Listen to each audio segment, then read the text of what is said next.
Okay, so vielen Dank für die Einladung. But let's switch to English. So I'm going to present a joint work with Udi Ruchowski, François Lezer, and Jim Yeye about skeletons. And it will be, in fact, a finiteness result about tropical functions on skeletons.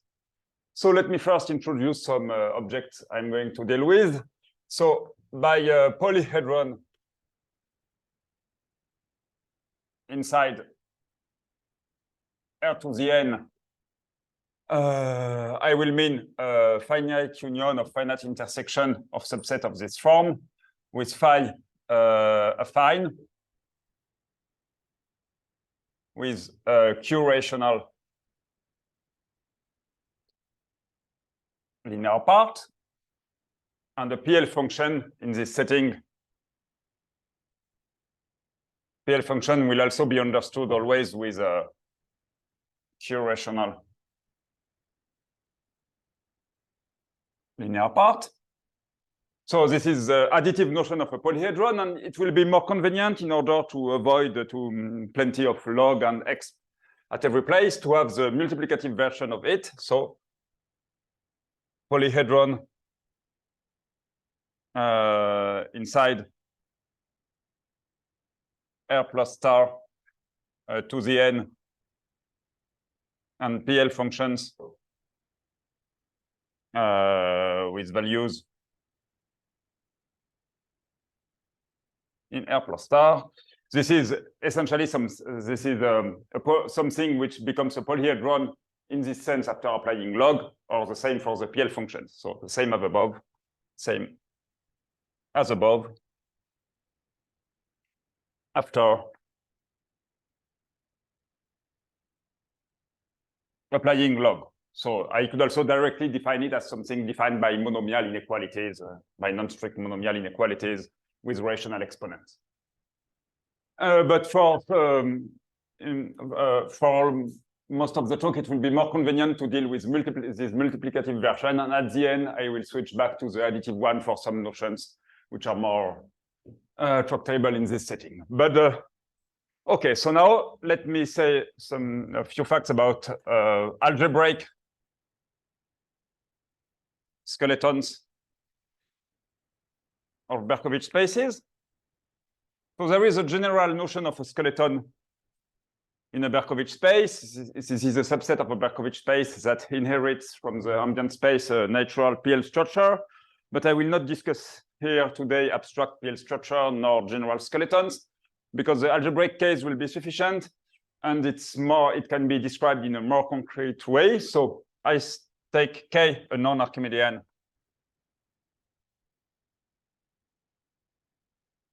complete field, and let X be a K scheme of finite type.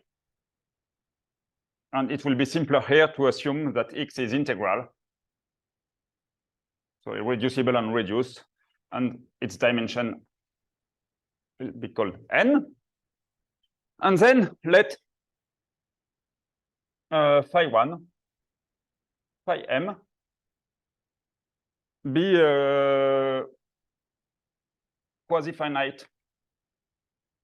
Oh, no, before defining the general skeleton in X, I will take particular case of when X is a multiplicative group of dimension n.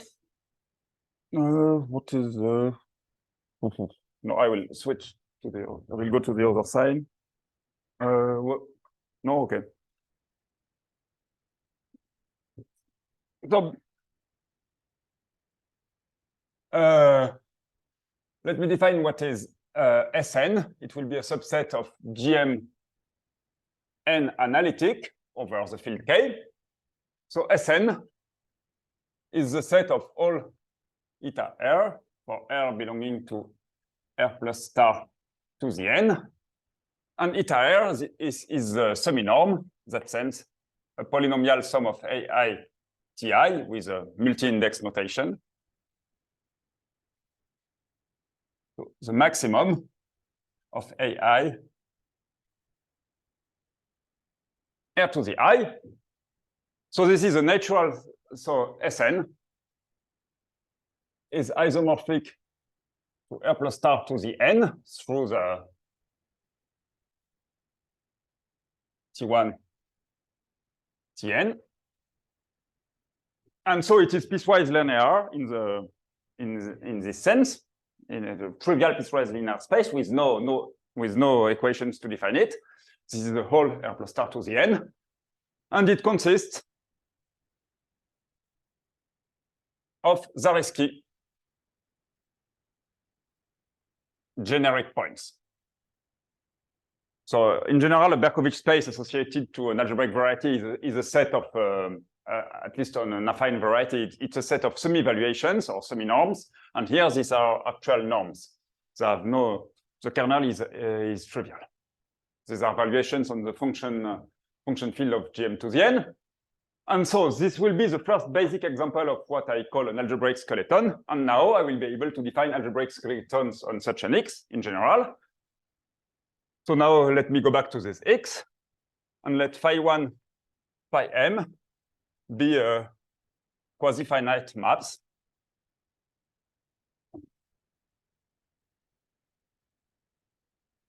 UI to Gm n, and UI is a dense open subset of X. It's not very important, this open subset, because I will only deal with Zariski generic points, so I will always be allowed to shrink my variety and to replace it by a dense open subset without changing anything. So the precise open subset of definition is somehow irrelevant here. And then let's see sigma, set sigma equals the union over I of the pi I minus 1 of Sn. So this is a subset of X analytic consisting of generic point.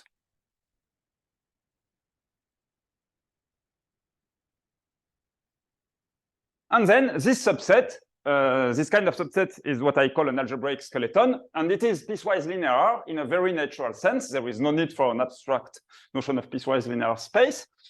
So now facts. So there exist finitely many non-zero rational functions f1, f say n. This n, this capital N has nothing to do with this m, neither with dimension n. This is another integer, such that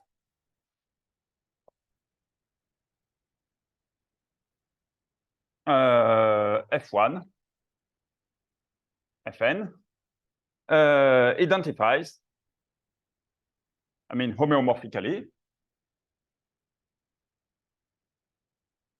sigma with a polyhedron in R plus star to the n. So sigma consists of Zariski generic points. So every non-zero rational function gives rise to a function from the whole of sigma to the R plus star to the n. There is no zeros, no poles on sigma. And I don't need to specify the precise open subset on which the FIs are defined. They are defined at every point of sigma, and that's sufficient for our purpose. And then this allows, I have that, and then for every non-zero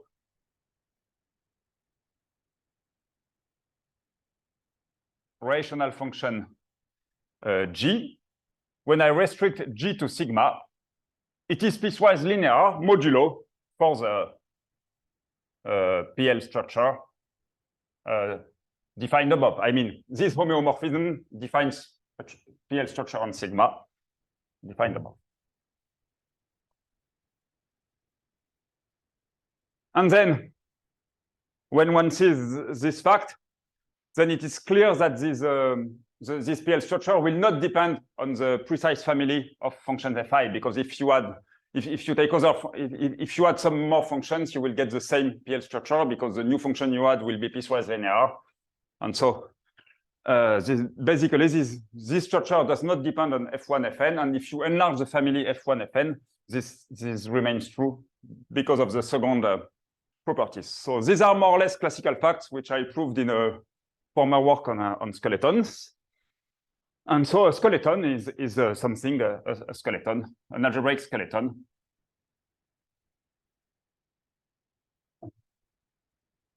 Is a subset of this form, is a subset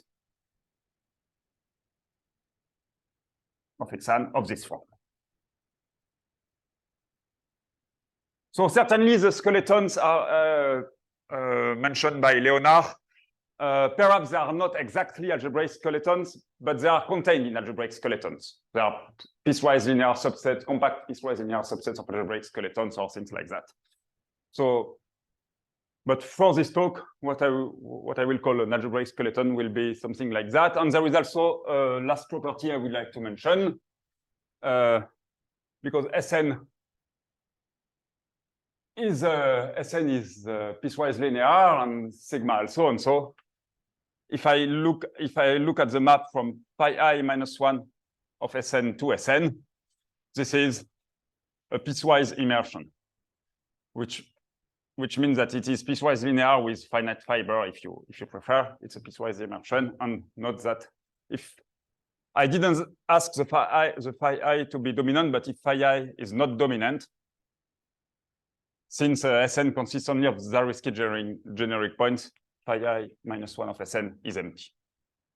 So I could also have required the phi I to be dominant because it doesn't change anything. So we have these subsets which are called skeletons, algebraic skeletons. And on these algebraic skeletons, I have specific functions, which I call tropical functions, which are the functions coming, which are the PL functions coming from rational functions. So now a question. If sigma is an algebraic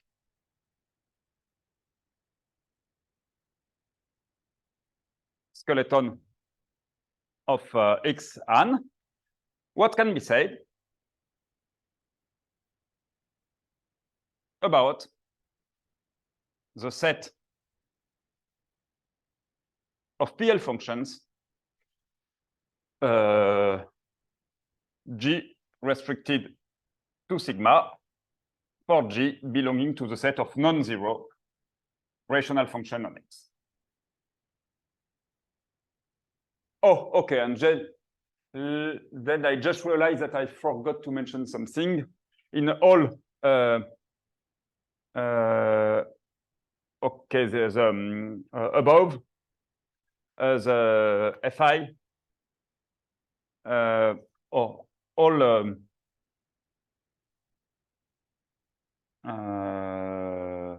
I mean, how can I say that? Okay, the Fi's identify sigma with a K definable PL subset of R plus star to the N. I forgot K definable, and G is K definable. G is K definable PL. And by K definable, in this setting, this means that the constant terms in the piecewise affine functions involved, the constant terms belong to the value group of K, perhaps with a rational exponent. And if you, in the multiplicative setting, if you go to the additive setting, you have to add a log. So one deal with inequalities between affine forms and things like that, but the constant terms, so linear parts are rational and constant terms always belongs to K star, or to the value group of K star, or perhaps with a rational exponent. Okay, so now the basic question we have addressed in the paper I'm talking about is that one. What can we say about this set? So the first thing which is clear is that this set is a group of functions, but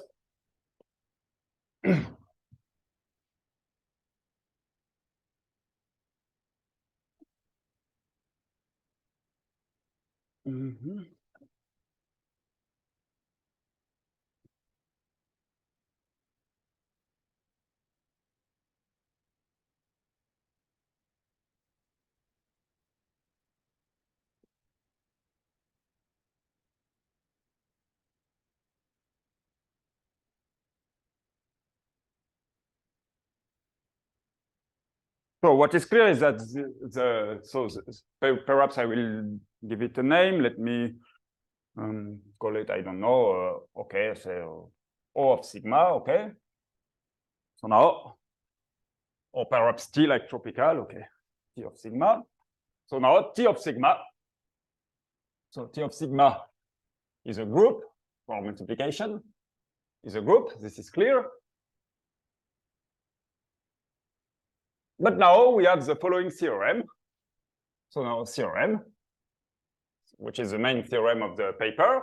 So assume K is algebraically closed and non-trivially valued. Then, first of all, T of sigma is stable under min and max.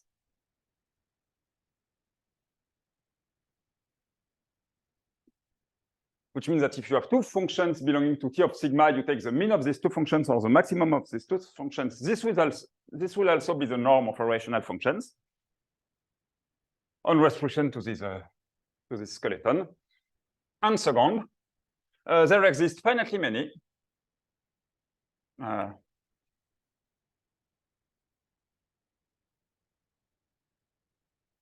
rational functions, non-zero rational functions, I mean, G1, GR in K of X star, such that T of sigma is generated by the GI and the constant, the constants, the absolute value of A for A in K star, so generated as what? As a group together with min and max operation.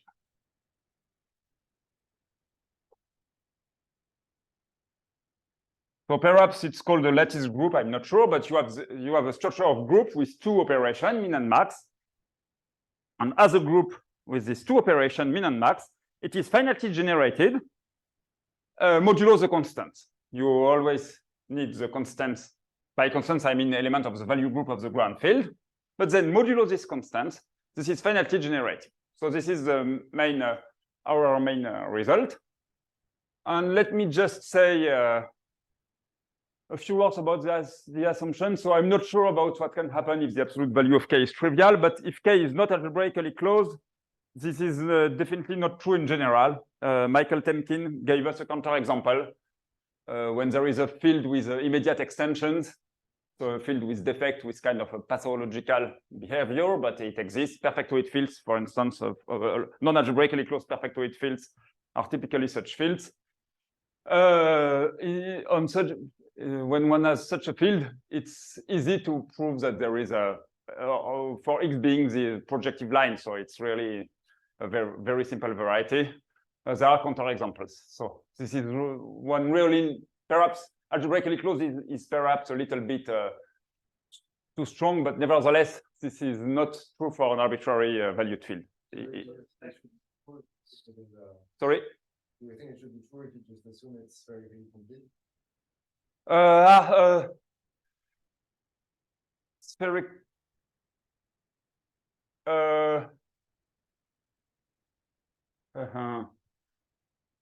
yes, perhaps if it is yes, defectless and with divisible value group, perhaps something like that.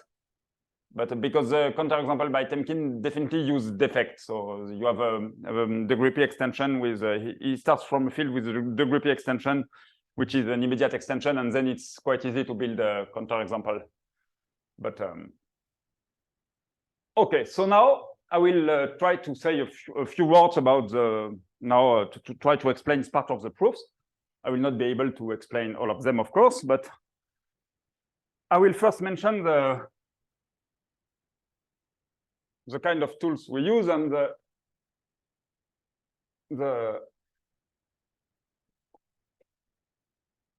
we use in an important in a crucial way, a model theoretic version of Berkovich spaces by Hrushevsky and Lozer. So I will not say a lot of words about it, but nevertheless, I will try to explain a little bit what it is and why we need it. So now to X, Hrushevsky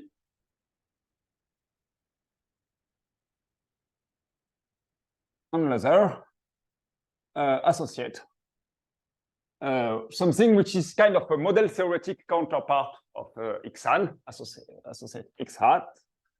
They call it the stable completion, but I will just say X hat here. And what is X hat as a kind of object? So in fact, X hat is a functor that goes from algebraically closed valued extension of K, but arbitrary. I mean, the rank is not necessarily 1. It can be extension of K from L and to X hat of L. And so I will not give a lot of, I will not give the precise definition of X hat of L because it involves complicated model theoretic notions. But I will say that this is also a set of valuations, so it is contained, but it's not usually the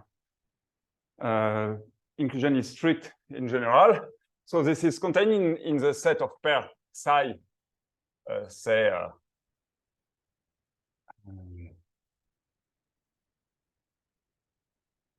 wait. Psi is a scheme theoretic point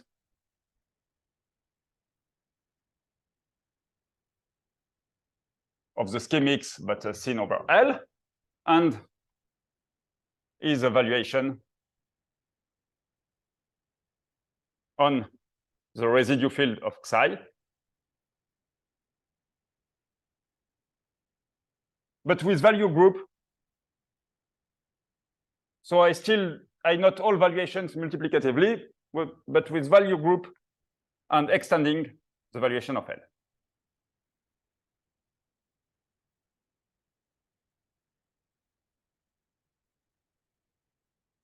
So basically, you take an arbitrary valued field, you extend the scheme X over it, you look at a residue, you look at a scheme theoretic point of X, and then you endo its residue field with a valuation having the same extending the valuation of L and having the same value group. You are not allowed to extend the value group. And X hat of L is a subset of this. In some sense, this will be the set of such valuations which admit a reasonable definition. I cannot say here what it precisely means to admit a reasonable definition, but nevertheless, it's a valuation you can describe using formulas in some sense. Typically, like the valuation eta R I mentioned with an explicit formulas. So they call it definable types, but I will not give the precise definition. This is a set of valuations with reasonable definitions, and in fact, I will not need the whole. In this talk, I will not need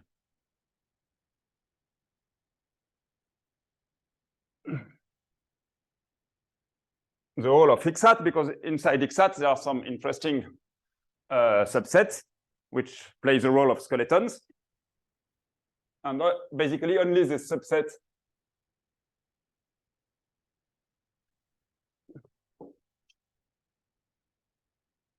will be involved here. So for example,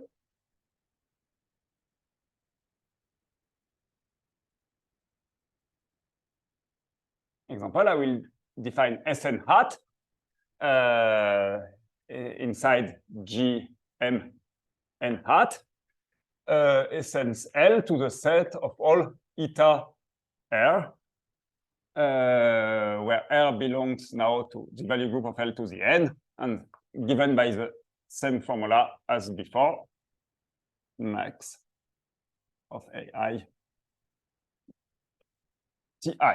In particular, Sn hat of K is a subset of Berkovich Sn, because for Sn hat of k, one only allows parameters inside the value group, and it is dense, which is dense. And so in some sense, for reasonable results, at least first order results and things like that, can be proved only at the level of Sn hat of k, and will automatically transfer to the whole of Sn. So it's harmless to warn only with Sn hat of k. And so what is and now there is also a notion of algebraic skeleton, say sigma hat inside x hat, which will be my sigma was the union of phi I minus 1 of Sn, so it will be the union of the phi I minus 1 of Sn hat, exactly the same. And so there is these skeletons have a model theoretic counterpart at in the hat world of Hrushevsky and Lazar. So at the level of GMN, I really have an explicit description. Here, the description is not explicit, but nevertheless, every algebraic skeleton sigma has a Hrushevsky-Lazar counterpart sigma hat defined by taking the pre-images of the hat skeletons under the same maps. Phi I or some kind of phi I hat? Phi I hat, yes. Every phi, the construction is functorial, so also in the Berkovich setting, I should have written phi I an, and I didn't. But so what is the interest of introducing such objects? Because it can look a little bit complicated because it allows arbitrary valued field, but so there is some price to pay. But the interest of following arbitrary valued field is to have compactness. So I will try to explain it a little bit, and after that I will come to the explain strategy of the proof.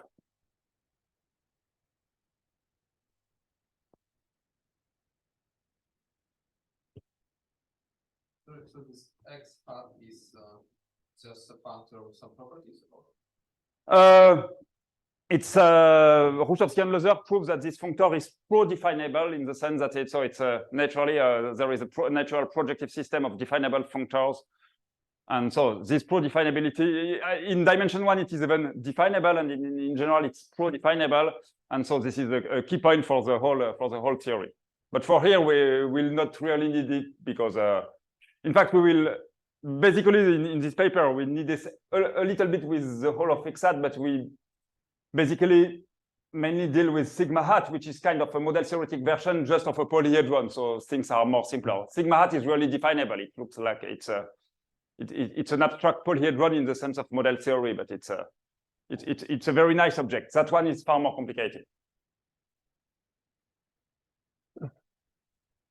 And so the main interest of considering such a sigma hat is to have a compactness. So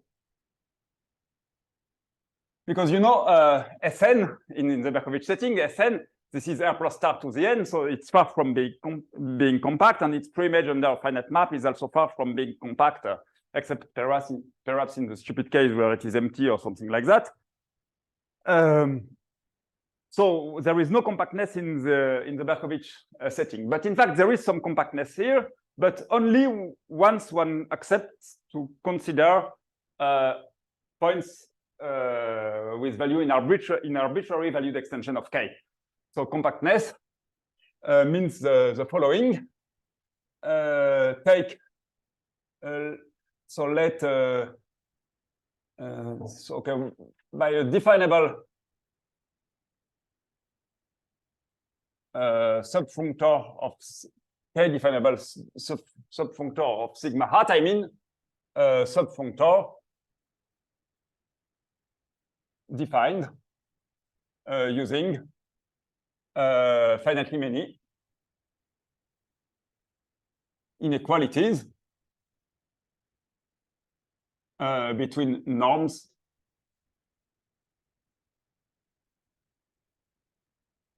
of k rational functions. So this is a functor because for every valued extension L, such an inequality can be tested at every L point, and you can say for every L point if this equality holds or not. So it's a well-defined subfunctor of sigma hat, which I will call definable. And now, if sigma hat is equal to a union of I and I of sigma I with sigma I k definable, then there exists a finite subset of I such that sigma hat is equal to the union for Y and G of sigma I. So this is, in fact, this is called logical compactness in some sense. This has nothing specific to do with valued field or whatever. This is something which has to do with the first order logic. And in fact, this is nothing but a Tikhonov theorem, or this is purely formal, essentially. You prove it by using Stonechurch compactifications or very general construction like this. Every time you have a first order, you deal with a first order theory, then you have this kind of compactness. So the advantage of allowing arbitrary valued extension is that you get compactness. Of course, you have a price to pay, is you will have to work at some points with more complicated valued field than the original one. There is no free lunch in some sense, so you get compactness, but you have a price to pay. But this is, to my vision, this is mainly the reason why it's convenient to use this model theoretic approach, because it gives compactness which you have not, because you deal with a closed subset of affine varieties, so they are non-compact in general. But here you get compactness. Okay, and now let me start saying a few words about the proof. So I will start and with something I can essentially completely with an assertion of which I can give the full proof, which will be the fact that it is stable under min and max. Yeah. Okay. Yeah. Okay.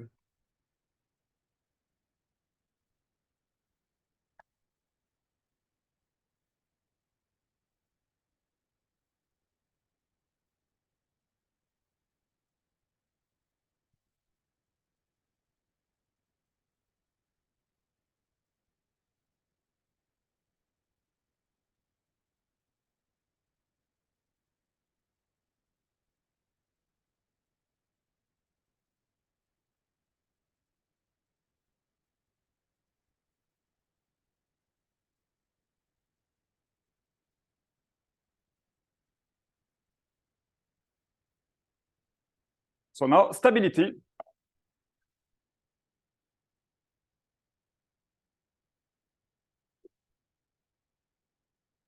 under min and max. So I will take G and H belonging to T of sigma, and I want to exhibit. So it's a group, so it's sufficient to take stability under max. So let us prove that max. So GH belongs to T of sigma. So I don't write the restriction to sigma, but of course, every time I'm speaking about the norm of a rational function restricted to sigma. And the construction of to realize it as a norm of a rational function the realization will depend on sigma, of course. It's not a general, this is not true in the set of in the setting of the whole Berkovich space. For every sigma, I will be able to build a rational function realizing it. You will see how. And in fact, I will not work on sigma, but I will work on sigma hat of k, which, as I said, sigma hat of k is dense inside sigma. So if I realize it as a norm of a rational function on sigma hat of k, it will be sufficient. So let x belong to sigma hat of k.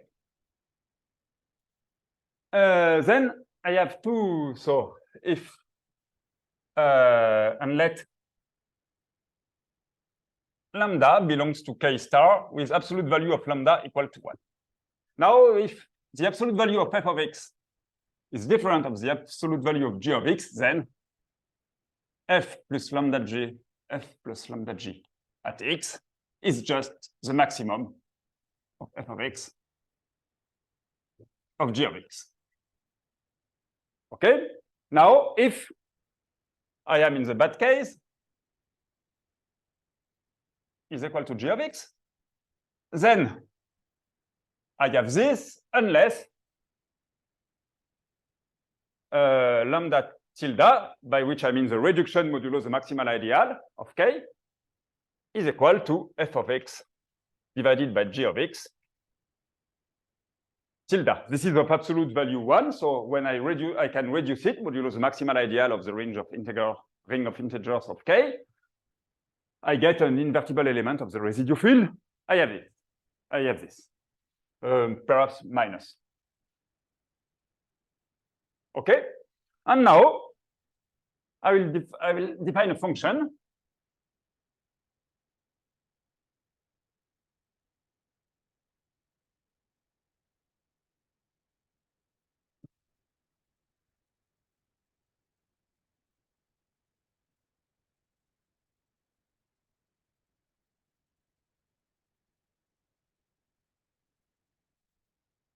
from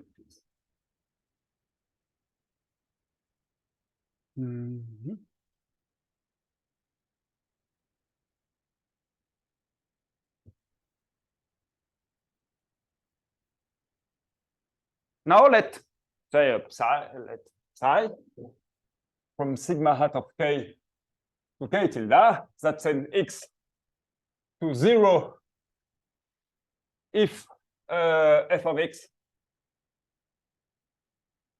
g of x, or f of x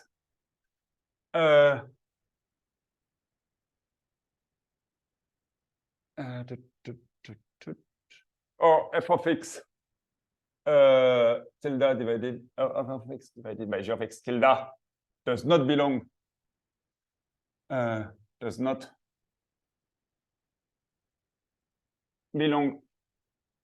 k tilde star, so it's purely transcendental in some sense, and to minus f of x divided by g of x tilde otherwise. So basically, I send this x to 0 if there is no problem, and I send x to the potential source of problem if there is some. And then what I get, this is psi is a definable function, is a k-definable function. K-definable function from sigma hat of k to k tilde. And then, and I will try to explain why, this function is piecewise constant. Such a function, in fact, such a function, no matter its definition, is piecewise constant. Why? This is something so this is now specific to valued field and to the theory of valued field, and this is what is called the orthogonality between the residue field and the value group. Basically, sigma hat of k from the model theoretic viewpoint is something which is it's a polyhedron. It's a model theoretic polyhedron. It's modeled on the value group. It's a subset of power of the value group cut out by some monomial inequalities. And in fact, there are no non-trivial, by which I mean no, except piecewise constant functions. There are no non-trivial definable functions from something which is modeled on the value group to something which is modeled on the residue field. If you think on the basic, the most basic case, perhaps to be convinced, imagine that sigma hat of k is, for instance, S1, so just the value group itself, essentially. If you there is no definable, no non-trivial definable function from the value group of a valued field to the residue field, which means that you cannot imagine a way to associate to an element of the value group an element on the residue field in a reasonable way, that is with a formula that would make sense for arbitrary valued field, except the stupid way you cut out arbitrary value group in finitely many interval and you assign to every interval an arbitrary element of k tilde. This you can do, but you can not imagine any other way to proceed. And in particular, you cannot imagine any continuous variation of the element of k tilde. on the value group of K. And the good news is that this is not because you lack of imagination. This is just because there is no such function. So this is a general result on the model theory of value group, orthogonality between the value group and the residue field.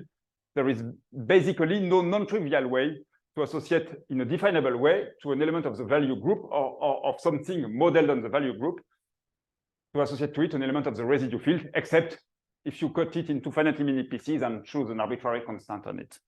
And so this proves that there are only finitely many bad, so there are only finitely many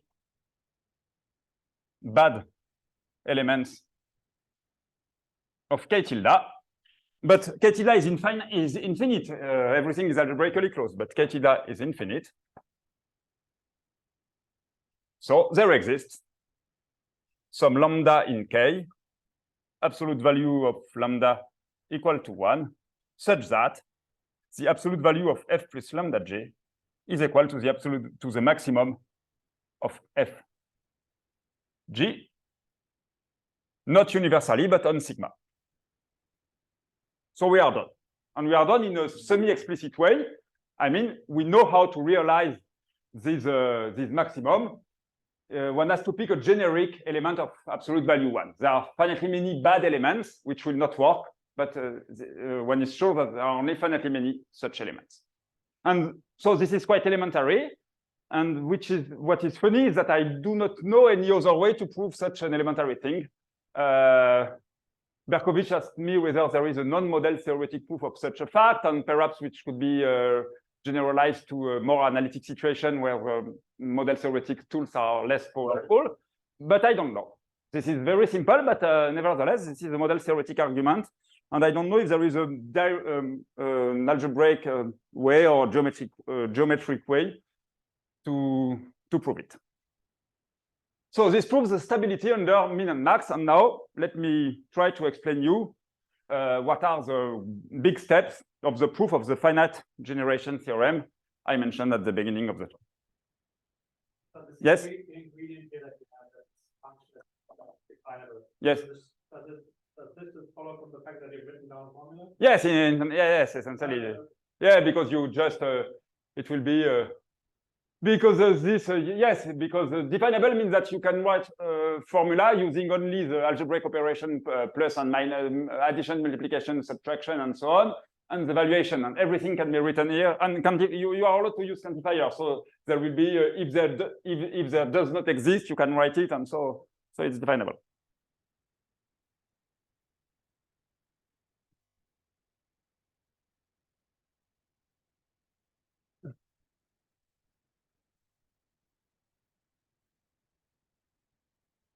And so now what are the steps for proving finite generation?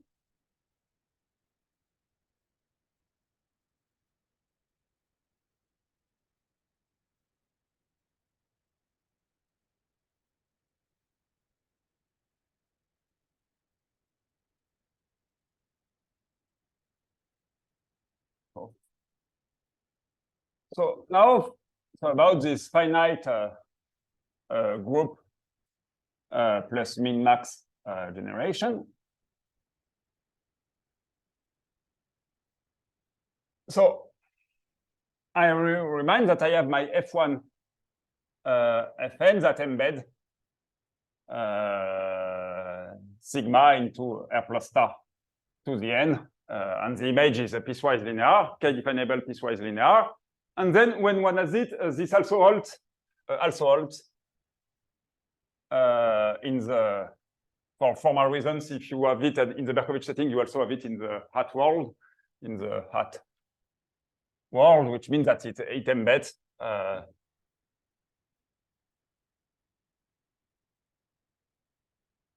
and the image will be described by the same monomial inequalities. It is so.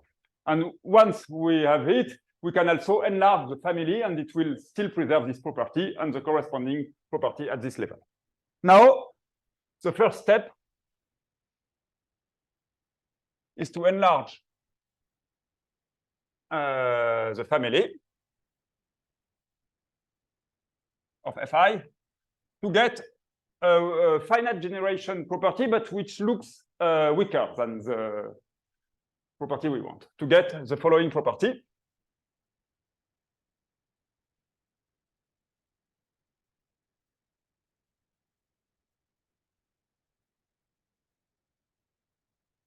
There exists G1, GR in K of X star such that every G for every G belonging to K star, if I look at its restriction to sigma, so ideally I would like G to be a min-max plus min-max and group combination of the GIs. For the moment, I'm not sure I can, but the first thing I will try to ensure is that it is piecewise, belongs piecewise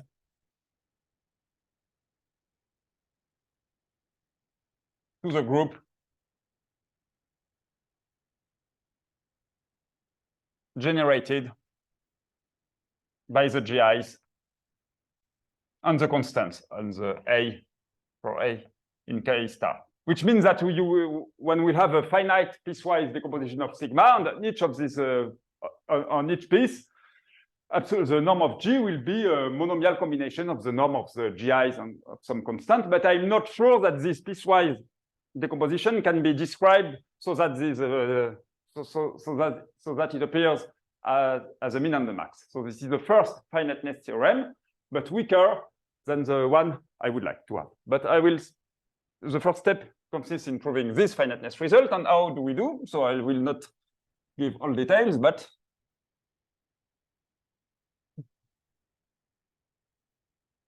because in fact, we essentially reduce to a problem of evaluation. This is really evaluation theory,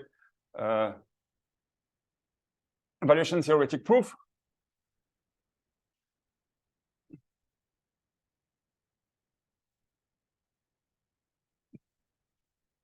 And in fact, so I want a decomposition in infinitely many pieces, but using my compactness result, I can reduce it to a more punctual result. So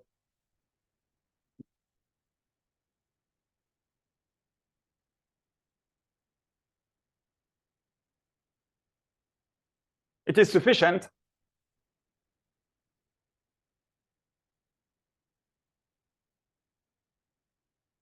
by logical compactness, the result I mentioned above, I mentioned a few minutes ago, by logical compactness to prove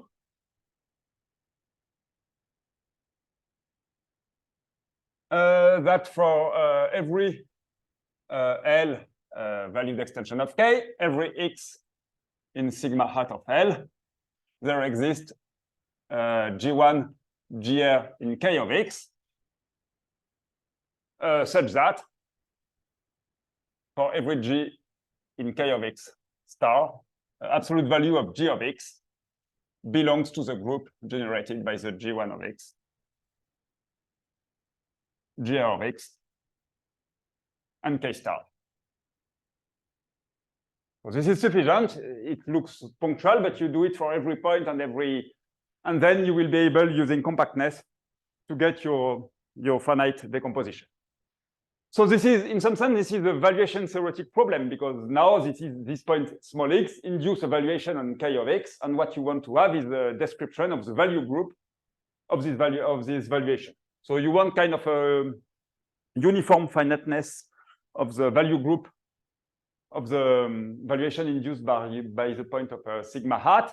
And then, okay, I have not time enough to explain the proof, but the K ingredients, so there is so there are some easy computations of concerning basically residue field of Gauss valuations and so of valuations and residue field of algebraic extension, things which are I don't give details about the computation, but easy consideration of algebraic extension. And then a non-trivial ingredient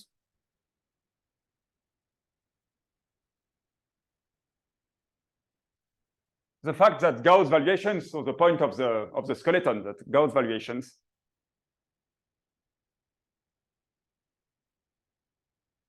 that is a sum of AI Ti gives max of AI Ri. We are with arbitrary R in a R can be in an arbitrary valued group because I start from an arbitrary valued extension. So R is not necessarily a real number. It can be an infinitesimal element or things like that. Are defectless. And this is because here K itself is defectless because K is algebraically closed. And so the defect of evaluations is, in general, when you have a finite extension of valued field, you have this inequality. Sum of AI Fi is bounded by the degree. And you say that the extension is defectless if this is equal to the degree, and that the field is defectless if all finite extensions are defectless. And when you start from an algebraically closed field, take a transcendental extension and then a Gauss valuation on it, then it is defectless. This is a non-trivial result in valuation theory, which was first proved in full generality by Franz Victor Kuhlmann. And in our paper, we give another proof, a model theoretic proof in the spirit of our paper, but the first proof was a purely algebraic proof by Kuhlmann. And so it's basically the philosophy of this is that it's quite easy to understand what happens at the, or at least to control in a satisfying way what happens at the residue field level. And once you understand some things about residue field, and once you know that there is no defect, then you understand some things about the value group. Because, okay, of course, you have to work, but basically this is the residue field is easy to understand. Then there is a remaining part, not so easy to understand in general about the value group, but when you have the equality in the usual inequality, when you have actual equality, then you also control the value group in our situation, and you get this. So one has this first property. Now, how do we go from this finiteness result, which only tells that you have a family of functions that generates so that every tropical function and the skeleton belongs piecewise to the group, but how do you prove that in fact it will be described using a min and max? Now,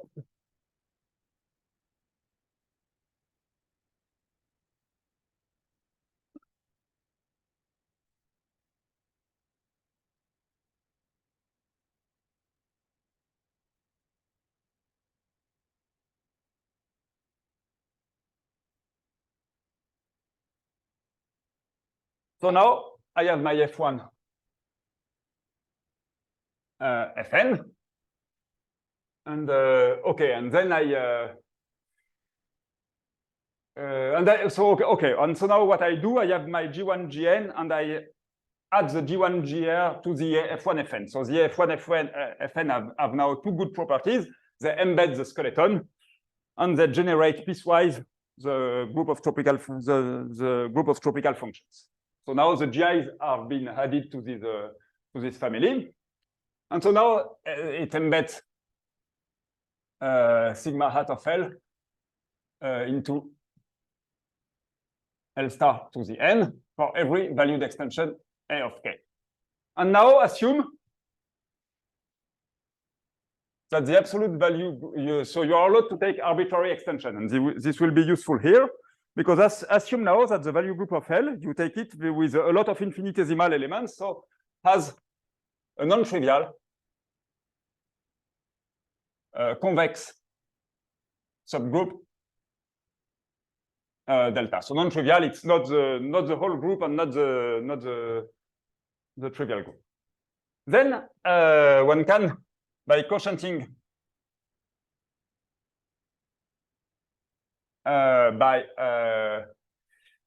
by delta, gives rise to a new valued field, to a new valued extension, L prime of K. It is in fact it's the same underlying field, but with a coarser valuation.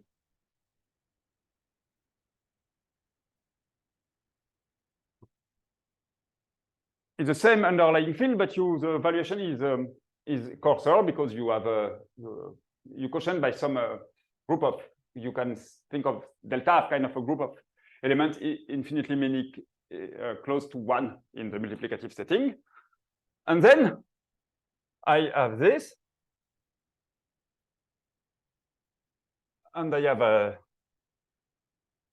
also by quotient n. Also by quotienting the semi-norms, I get this. And this is also an embedding, because this ends for this holds for every L. So this holds for L, but this also holds for L prime. L prime is also a valued extension of K, because this operation does not affect the ground field K. K is a non-Archimedean field, so delta inter the value group of K is the trivial group. Okay, and what does it mean? It means that if two elements of sigma hat of L have the same have images having here the same specialization here, the same, then they have the same specialization here also. And in fact, now, why am I telling about that? Because in some sense, the convex subgroups are here to encode in a pleasant way the notion of order of magnitude. And so this has a concrete traduction, a concrete interpretation. So because it will tell something about the order of magnitudes of the norm of functions on the sigma hat for every G in K of X star. The restriction of G to sigma, now my Berkovich skeleton, which is PL, is in fact K PL. So this we know already, and Lipschitz. Because this says that this basically this is Lipschitz tells something about so by Lipschitz now what do I mean by a PL function Lipschitz? So now I switch to the additive notation, and it is just that there exists an integer such that G of X minus G of Y is smaller than n times X minus Y. So in some sense, being Lipschitz means that the image of G has the same order, the difference between the image of G has the same order of magnitude than the difference between the original elements. And this can be checked in some sense at the infinitesimal level using big extensions with non-trivial convex subgroups. So you use this general injectivity fact, you use it to such a situation with a big value group and a coarsening. And this can be translated at the pure original level of a Berkovich space in this Lipschitz property. And now, why is it interesting to have a Lipschitz property? This is because of now this is the result which has nothing to do with valued field or whatever. And it will end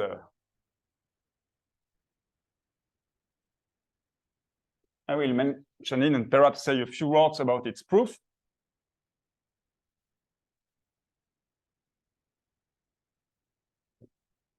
And now, so I switch now to the additive notation because for the Lipschitz property and so on, this is simpler. So now let D inside N be a definable subset. So by which I mean, so using a Q affine, using Q affine inequalities. And let G there be a continuous in fact Lipschitz definable function, again in the same sense. And now let F1 FR be a Q affine function such that for every X in D, G of X belongs to the set F1 of X, FR of X. So G is piecewise affine. So I take finitely many affine functions, witnessing the fact that G is piecewise affine in some sense. and I also assume that G is continuous and Lipschitz, then G belongs to the set generated by the Fi, the constant, and the coordinate functions. So now I'm in additive notation, so I will say under plus, minus, min, and max. And in fact, and since on my skeleton, I already know that every function belongs piecewise to is piecewise equal to some monomial combination of the Fi's with rational exponent. I just have to apply this to see that since I know, once I know that it is Lipschitz, I just have to apply this and to conclude. And how does one prove such a result? So first of all, it's not difficult to reduce to the case where D is closed just by considering its closures. It is not a big deal. But then one would like to reduce to the case where it is compact. But the problem is that especially our skeletons are non-compact. So to reduce it to the compact case, you enlarge the group. Here one works with the divisible group R, but one enlarge it to have infinitesimal elements and infinitely large elements. And then the set of R points of D is contained in a big ball with a non-standard radius. And so we can, in fact, one proves it for compact definable sets, but inside gamma to the n, where gamma can be an arbitrary divisible ordered group. And then it's proved for such gamma by using cell decomposition and by building explicitly a min-max combination. One builds a cell decomposition and with some hyperplanes separating cells, and one uses the equation of these hyperplanes to explicitly write G as a min-max function. So it's, in some sense, this is quite explicit. Not so easy, but one really exhibit, at least implicitly in the proof, of a formula. And perhaps me just to end, and perhaps let me just show you a non-Lipschitz function to see that it is not an automatic condition. Very simple example. If I take D equals for D, I will be in the plane, and I will for D I will take perhaps okay. I will take that one. So here 1, 0. And for D I take this infinite set. And then I will take for function as a function. Here I will put the function x. Here I will put the function 0, and here the function 0. And this is not Lipschitz because here you have x, here you have 0, but the difference is only 1. So when you go at infinity, it's clearly not Lipschitz. And so this function cannot be written as a min-max. Oh, because of course it's clear that the function that can be written as a min-max and the plus-minus combination is Lipschitz. So this function is not Lipschitz and cannot be written as a min-max, but every time you have a function that is Lipschitz, you can write it as a min-max. And so now this ends the proof because our embedding was in fact gives rise to Lipschitz functions, and so our piecewise combination, our function which belongs piecewise to the group generated by the Fi, in fact, can be written as a min-max with using a min-max formula on these Fi's. Okay, thank you very much.